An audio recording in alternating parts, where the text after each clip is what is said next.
नमस्कार साथियों, स्वागत है आपका। देखिए, यूपी पुलिस 2024 का री एग्जाम की चर्चा बहुत दिनों से चल रही है और मैंने भी बताया आपको कि री एग्जाम होने ही वाला है। इलेक्शन की वजह से इसमें थोड़ी देरी आ गई थी, लेकिन इसका मतलब ये नहीं है कि री एग्जाम ही नहीं होगा। बहुत से यूट्यूब चैनल पे मैंने देखा है कि वो लोगों को, बच्चों को भड़का रहे हैं कि मतलब री एग्जाम ही नहीं होगा, सरकार का ये नोटिस है, वो नोटिस है, अभी तक कुछ नहीं आया, री एग्जाम होगा ही नहीं। मतलब जैसे कि मतलब एक बार पेपर आउट हो गया तो अब तो होगा ही नहीं।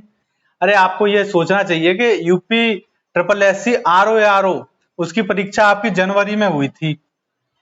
आर ओ की तो उसका पेपर आ गया है, उसका तो फिक्स हो गया दिसंबर में। जब इसका दिसंबर में फिक्स हो गया और इसके बाद हुई थी यूपी पुलिस, इसका आउट हो गया था। जबकि यूपी पुलिस बड़ा एग्जाम है, ये छोटा एग्जाम है। तो जब इसकी फिक्स हो गई तो यूपी पुलिस की फिक्स नहीं होगी, उसका भी दिसंबर से पहले ही हो जाएगा। मैं समझ के चलता हूं कि दीपावली से पहले।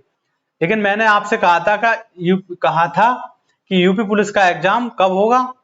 जैसे यूपी ये चुनाव खत्म हुए जुलाई में हो सकता है, लेकिन जुलाई में बहुत से लोग कह रहे हैं कि जुलाई में नहीं होगा, कोई अता पता ही नहीं है उसका। ऐसा क्यों? देखिए, जुलाई में हो या फिर अगस्त में हो, यूपी पुलिस के एग्जाम में जितनी भी बातें अगर करी जाएं वो सब बेकार हैं। क्योंकि इसकी एग्जाम यूपी पुलिस का ऐसा है, जैसे इसने डेट दे दी ना पहले आर ओ ने कि दिसंबर में है इसका आर ओ का, ऐसे यूपी पुलिस डेट नहीं देगा आपको कि आपका दीपावली पे है या अक्टूबर में है या नवंबर में। यूपी पुलिस क्या करेगा कि मान लीजिए आज कौन सी डेट है, आज है आपकी 17 जून। तो यूपी पुलिस क्या करेगा कि हो सकता है वो 1 जुलाई कह दे, 1 जुलाई को आपका पेपर है, 1 जुलाई को पेपर है और 22 जून से एडमिट कार्ड आना शुरू हो जाए। तो यूपी पुलिस ऐसा करता है, मात्र 10 दिन पहले ही सूचना देगा और सभी बच्चे जिनकी तैयारी नहीं चल रही है वो इतने होपलेस हो जाएंगे कि जितना भी पढ़ा है उनने, पहले एग्जाम अच्छा हुआ था, वो होपलेस हो जाएंगे और सारा कुछ भूल जाएंगे, रिवीजन भी करने का टाइम नहीं मिलेगा। तो आज हम बात करेंगे कि क्या करें, अपनी तैयारी को कैसे शुरू करें उसके बारे में। तो सबसे पहली बात, कोई भी चीज हो इस दुनिया में उसकी छोड़िए, 3 चीजें होती हैं उसके लिए। यूपी पुलिस में भी 3 चीजें ही हैं कि यूपी पुलिस का एग्जाम पास होगा या तो फेल होगा या फिर किसी को पता नहीं। हर विद्यार्थी के दिमाग में केवल ये 3 प्रश्न ही उठते हैं, उसके साथ इन तीनों में से ही एक चीज होगा। यदि उसके दिमाग में है पास होना तो पास हो जाएगा, पास होने के लिए पूरी लगन से मेहनत करेगा। यदि उसने सोच लिया हम फेल होंगे, अगर उसके दिमाग में चल रहा है हम तो फेल ही होंगे, तो वो नेगेटिविटी की स्थिति में है। उसको अब पूरी तरह पढ़ना चाहिए, उसका दिमाग ही, उसका मन सबको बता देता है हर किसी का कि हम कौन सी स्थिति में हैं। यदि उसको लग रहा है फेल हो जाएंगे तो उसको इतनी मेहनत करनी चाहिए, हर समय पढ़ना चाहिए उसको, ठीक है, किताब अपने से दूरी ना करे। तो कुछ ही दिनों में उसको लगने लग जाएगा कि हम पास हो सकते हैं। पहले तो फेल की नेगेटिव दूर होगी उसकी। अब इसके साथ ज्यादातर लोग 50% से ज्यादा कैसे होते हैं कि उनको लगता है पता नहीं हमारा क्या होगा, पास होंगे फेल होंगे, पेपर निकलेगा या नहीं। तो जिनको ये लगता है पता नहीं, वो एक कंफ्यूजन की स्थिति में है, उनका तो होना ही नहीं है पास। तो सबसे पहले इस पता नहीं वालों को, जनसंख्या ज्यादा है ना, तो इनको ये पता होना चाहिए कि हम या तो पास होंगे या फेल होंगे। अब पता नहीं का मतलब क्या है कि उनकी तैयारी आधी हो रही है आधी नहीं हो रही, कभी पढ़ रहे हैं कभी नहीं पढ़ रहे हैं।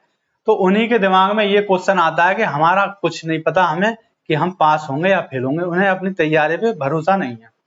तो इसको भी खत्म करना है आपको, इसको भी खत्म करना है। अपने दिमाग में कैसे, आपको अपने मन में केवल एक ही आपका मन बोलना चाहिए कि हम तो पास हो जाएंगे, इतना भी कठिन पेपर नहीं है। अब तो आप पेपर दे चुके हैं, ऐसा तो है नहीं कि 4 साल पहले पेपर हुआ था।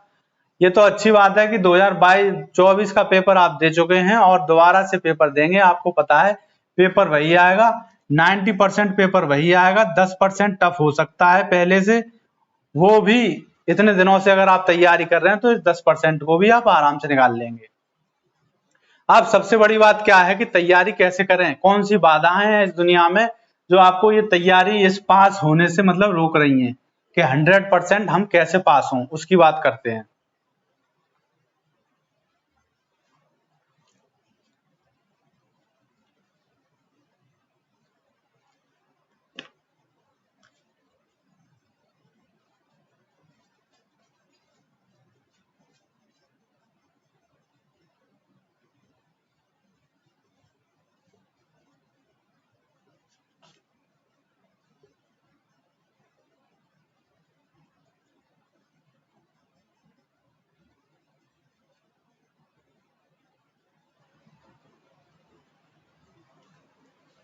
देखिए सबसे बड़ी बात है कि इस दुनिया में लड़के तो मतलब तैयारी करते रहते हैं, उनके घर वाले भी प्रेशर नहीं बनाते, लेकिन सबसे बड़ी बात है लड़कियों की दिक्कत।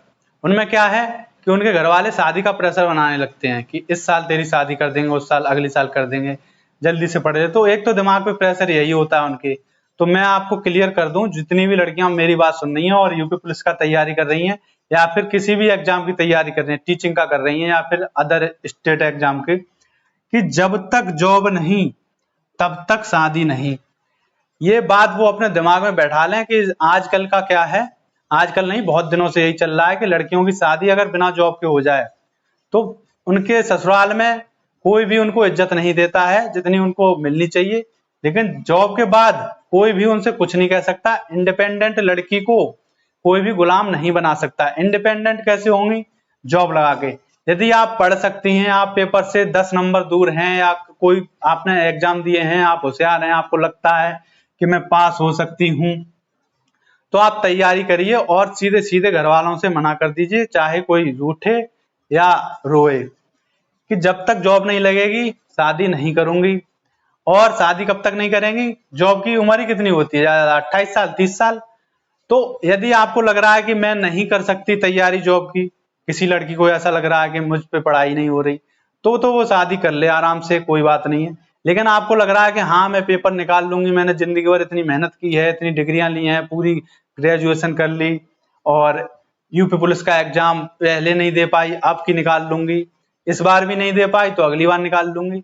तो मतलब जॉब लेना ही सबसे बड़ी जरूरी है। शादी कोई इतनी बड़ी बात नहीं है, वो तो आपका जॉब नहीं मिलेगी उसके बाद भी हो जाएगी, फिर भी वही काम करना है। यदि आप पे मेहनत नहीं हो रही है, आप सोच रही हैं कि मैं शादी के बाद मेहनत कर लूंगी, तो शादी के बाद जितना काम आपको वहां ससुराल में करना पड़ेगा उससे उसकी 50% मेहनत आप घर पे रह के अपनी जॉब के लिए अगर कर लिया आपने, तो आपकी 100% जॉब लग जाएगी। यदि आप अभी मेहनत नहीं कर रही तो यही मेहनत और इसके साथ साथ आप पे वहां पे जो ससुराल में इज्जत नहीं करेगा, कोई गुलाम समझेंगे आपको, तब भी आपको वो ससुराल के काम को करने में करनी पड़ेगी। इसीलिए उस मेहनत को वहां ना करके अपने घर पे चैन से बैठिए और दिन रात पढ़िए। रात किसके लिए? रात सोने के लिए नहीं होती है। अगर कोई बच्चा किसी पेपर को देने वाला है, उसको लग रहा है अगली साल हमारा टीचिंग का एग्जाम है या हमारा यूपी पुलिस का एग्जाम इसी साल है, तो रात किसी की सोने के लिए नहीं होती, दिन रात पढ़ने के लिए होते हैं। दिन में भी पढ़िए, रात में पढ़िए। जब आपकी आंखें थक जाएं, अपने आप पता ही नहीं चले, लेटते ही नींद आ जाएगी, तब उतना सो लीजिए। जग जाए रात में तो रात में पढ़ने लग जाइए। 12 बजे से लेकर 4 बजे तक, 5 बजे तक, 6 बजे तक, कोई भी टाइम फिक्स नहीं होता स्टूडेंट का पढ़ने के लिए। पूरी रात पढ़ने के लिए, पूरा दिन पढ़ने के लिए है। घड़ी की 24 घंटे उनको घड़ी देखनी ही नहीं है कि कौन सा टाइम हो रहा है, उनको तो केवल पढ़ना है। और जब तक आपकी जॉब ना लग जाए, शादी से दूर रहें। शादी इस दुनिया की सबसे मतलब ऐसी चीज है कि अगर आपकी जॉब नहीं है तो शादी का कोई भी मतलब नहीं है। लड़कियों के लिए तो बहुत ही मतलब, लड़के तो एक बार के लिए जॉब नहीं है शादी कर ही लेंगे, लेकिन लड़कियां जब तक अगर पढ़ने लायक हैं, वो पढ़ सकती हैं, जॉब लगा सकती हैं, तो वो जॉब तभी लें, मतलब शादी तभी करें जब उनकी जॉब लग जाए। जब उनकी मतलब ये लगने लग जाए कि अब हम पे पढ़ाई नहीं हो रही, अटेम्प्ट सारे पूरे हो चुके, तब वो शादी कर सकती हैं। लेकिन जब तक उनकी उम्र है कम से कम 30 साल तक, 32 साल तक, तो अपनी आखिरी सांस तक उनको यही तैयारी करनी चाहिए जॉब की। और मैं आशा करता हूं जो लड़की ये दृढ़ निश्चय कर लेगी कि हमको शादी नहीं करनी है, जॉब पहले लेनी है, उसकी जॉब 100% लग जाएगी, 100%। और जब उसकी जॉब लगेगी तो उसकी हर जगह इज्जत होगी, अच्छा रिश्ता मिलेगा और लगा हुआ लड़का मिलेगा, जिंदगी पूरी चैन से बीतेगी। लेकिन जिसने जल्दबाजी कर दी मात्र 6-7 मतलब 3-4 साल के लिए, घर वालों के प्रेशर में आ गई, तो क्या होगा कि जो मेहनत उसे अभी घर पे पढ़ने में करनी चाहिए थी, वो मेहनत अपनी ससुराल में पहले काम करेगी, फिर टाइम निकाल के 1-2 घंटे पढ़ पाई तो पढ़ेगी, उतने में ही वो अपनी मेहनत कर सकती है। मतलब क्या होगा कि अभी जो मेहनत कर घर पे कर 50% करने से उसका सिलेक्शन हो जाएगा, ससुराल में 150% मेहनत करनी पड़ेगी उसको।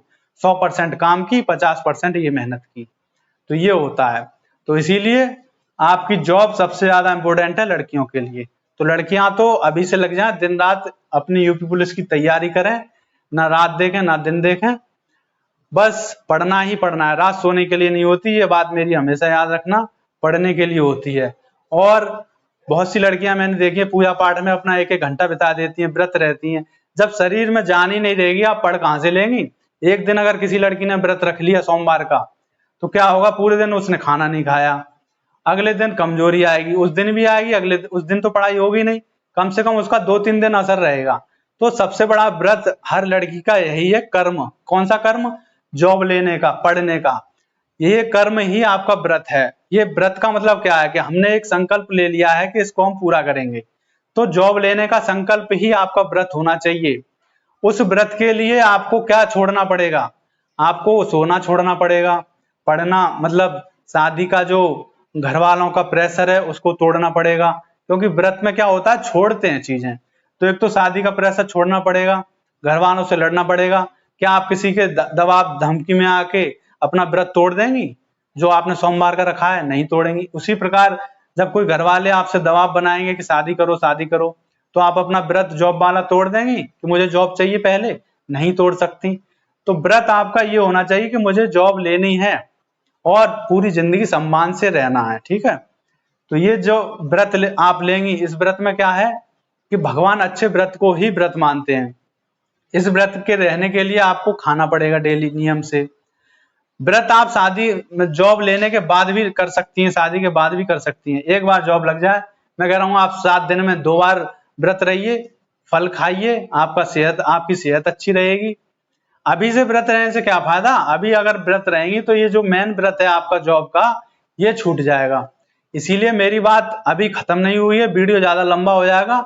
अगले वीडियो में मैं फिर से आपको बताऊंगा, प्रेरित करूंगा थोड़ा, कि अपनी जॉब को पाने के लिए ये गोल्डन चांस है आपका, क्योंकि 2027 तक नौकरियों की ऐसी बौछार होगी यूपी में। UP police, GD, teaching, super TET, TET और टीजीटी, पीजीटी, सभी एग्जाम 2027 तक जितनी जॉब निकलेंगी उतनी कभी नहीं निकलेंगी बाद में। तो ये 3 साल भूल जाइए शादी और अपनी ब्याह, ठीक है। केवल पढ़ाई पे फोकस करिए। तो मिलते हैं अगली वीडियो में। Thank you.